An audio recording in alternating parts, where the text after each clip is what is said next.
জুলাই আন্দোলনের অন্যতম দুর্গ রাজধানী মোহাম্মদপুর। তীব্র আন্দোলনে বিশ্ববিদ্যালয়গুলো বন্ধ করে দিলে রাস্তায় নামে মোহাম্মদপুর ও আশপাশের স্কুল কলেজের শিক্ষার্থী। স্বৈরশাসকের আনুগত বাহিনী ও স্থানীয় আওয়ামী সন্ত্রাসীদের গুলিতে শহীদ হন অন্তত 22 জন। তাদের একজন 19 বছরের তরুণ সৈকত। বছর পেরোলেও পুত্র হারানোর দুঃসহ স্মৃতি নিয়ে কোনো রকম বেঁচে আছেন বাবা মা।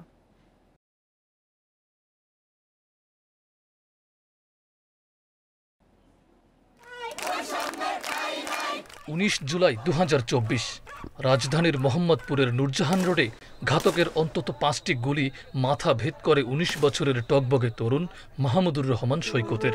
মাকে না বলি চুপি চুপি বৈষম্য বিরোধী আন্দোলনে যোগ দিয়েছিল শহীদ সৈকত।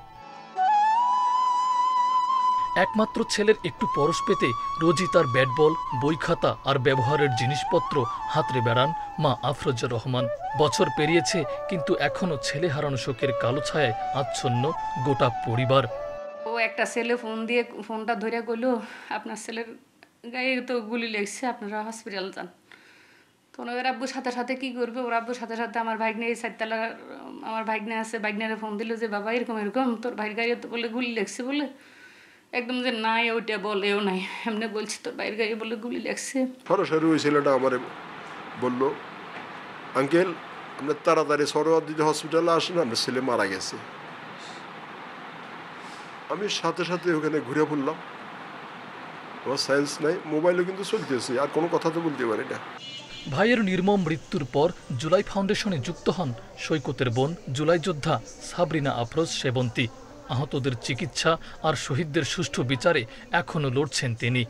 আমার ভাইকে যে খুন করছে তাকে না ধরে যদি অন্য কাউকে ধরে ফেলা হয় আমি এটা চাই না। আমি চাই প্রকৃত যে দোষী তাকে যাতে ধরা হোক। অন্তত আমি চাই এই জিনিসটা যাতে শুরু করে দিয়ে যায়, শেষ হইতে তো একটা সময় লাগে। অন্তত যাতে বিচার কাজ সবার চার্জশিট যাতে জমা দিয়ে দেওয়া হয়।